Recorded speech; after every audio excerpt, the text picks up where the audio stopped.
Masih di Semangat Pagi Indonesia. Dan kita juga masih diiringi oleh teman-teman Kang Deden dan juga Kang AA dengan alat musik kecapi dan juga sulingnya.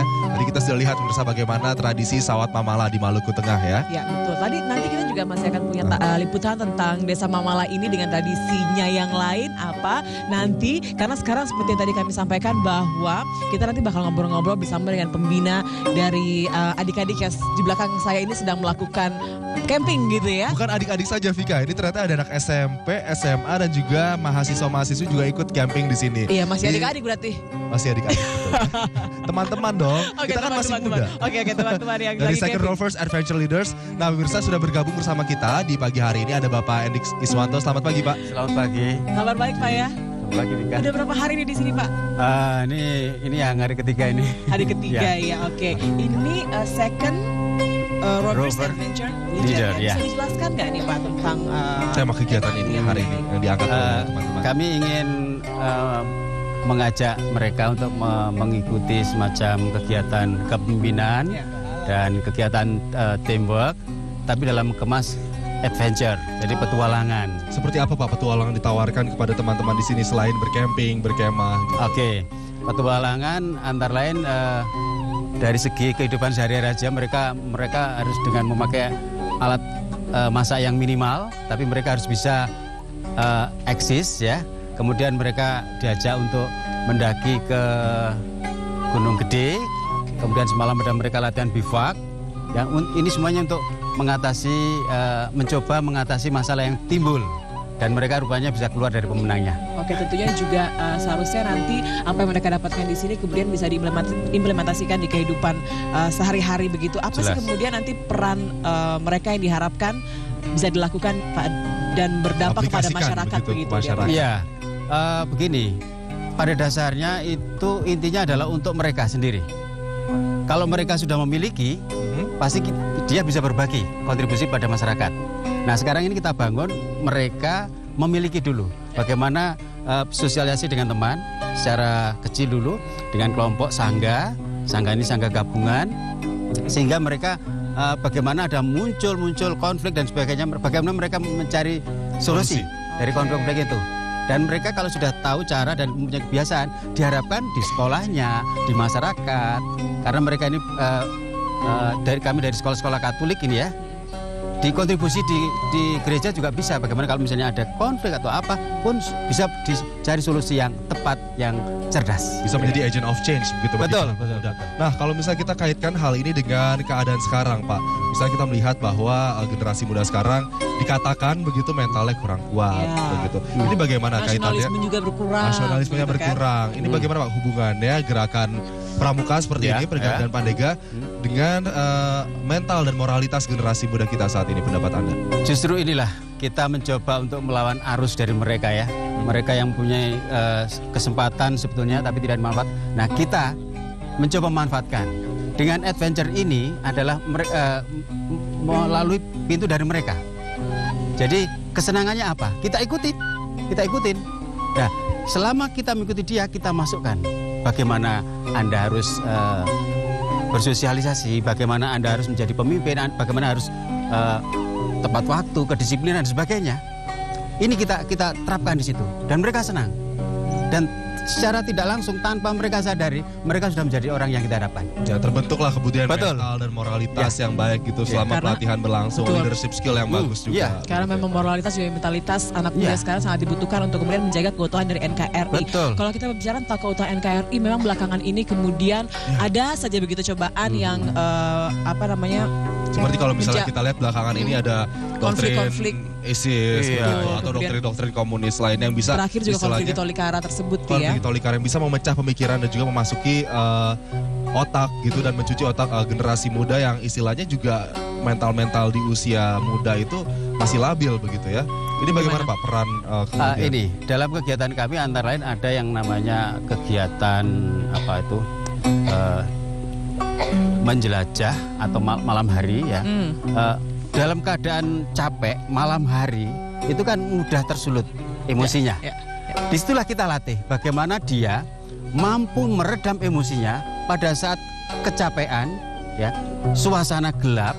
Nah, mereka bagaimana bisa keluar dari masalah itu? kita latih di situ. Itu bagaimana Pak? Gimana tuh bener? Ini kayaknya tips juga nih untuk mekanismenya seperti apa gitu di anak malam muda. hari Iya. untuk melatih mental itu dilakukan kegiatan Dengan yang peralatan sederhana. Ya, Mas Aldi ya. Peralatan sederhana di alam yang terbuka ya. Tidak ada sinyal HP dan sebagainya. Bagaimana kamu keluar dari situ? Pasti kamu punya emosi banyak. Emosinya nggak stabil. Di sini kita uji mereka. Nah, setelah selesai kegiatan, lalu kita berikan masukan. Kamu tadi emosimu meledak-ledak, kamu emosimu lemah. Nah, harusnya seperti ini. Dari situ akan mereka, oh ya, kami dapat belajar dari sini.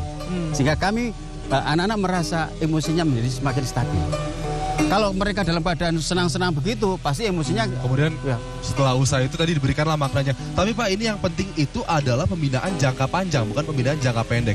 Kalau misalnya kita lihat sekarang pelatihan leadership skill untuk penegak dan juga pandega, ini pasti biasalah kita biasa pulang, oke sudah Selesai. jadi pribadi yang Selesai, berbeda. betul. Tapi tiba-tiba besokannya sudah terpengaruh lagi dengan handphone, harus Betul. globalisasi, harus informasi yang sangat cepat. bagaimana Pak? kemudian harus Oke. bisa menjaga ini. begitu. Jangka panjang. Jadi begitu. mereka nanti ada tindak lanjut. Jadi di daerah masing-masing mereka akan diadakan, dikumpulkan lagi. Mereka lebih besar dan mereka menjadi leader dari mereka, dari teman-teman yang lain yang tidak bergabung di sini, tidak ikut kegiatan ini. Mereka membuat semacam ini tapi di daerah mereka dan lebih banyak lagi. Oh, Terus mereka juga mempunyai jaringan komunikasi. Dari situ kita juga masuk sebagai member jaringan itu di Facebook. Nah, dari situ kita akan mengingatkan, ini kamu dulu punya komit apa, kamu punya komit ini ABCD. Nah, sekarang bagaimana tindak lanjutnya? Dari tapi situ. cukup efektif nggak sih Pak dengan kegiatan seperti ini kemudian untuk membina mental dari masyarakat? Karena kegiatannya kemudian berapa hari? 4 hari barangkali begitu ya? Gini, saya yakin ini jauh ya dari efektif ya. Oke. Tetapi kalau kita tidak mulai, kapan lagi? Ya. Kita juga dengan kegiatan ini secara tidak langsung menarik perhatian para pembesar-pembesar, kepala sekolah kah, pihak itu, dari menarik perhatian mereka. Supaya mereka juga, oh ini penting. Dan mereka juga akan berkontribusi untuk membangun anak muda ini. Jadi mereka menjadi leader di daerah-daerahnya. Mungkin kita kaitkan lagi dengan pembinaan jangka panjang tadi Pak. Kemudian seberapa besar komitmen para penegak dan pandega ya, teman-teman kita yang lagi kemah di sini, seberapa besar komitmen mereka untuk kembali ke wilayahnya dan kemudian mengaplikasikan apa yang sudah mereka pelajari di camp Second Rovers Adventure Leaders ini? Mereka mempunyai istilahnya komitmen yang dituangkan dalam bentuk tertulis ya, sehingga ini menjadi tagihan bagi kami. Jadi masing-masing daerah itu punya. Jadi istilahnya tindak lanjut ya, format tindak lanjut. Mereka menulis, kami simpan. Mungkin 3 bulan atau berapa bulan lagi kita cek. Anda punya komitmen ini. Sejauh mana Anda sudah membuatnya? Dari situ.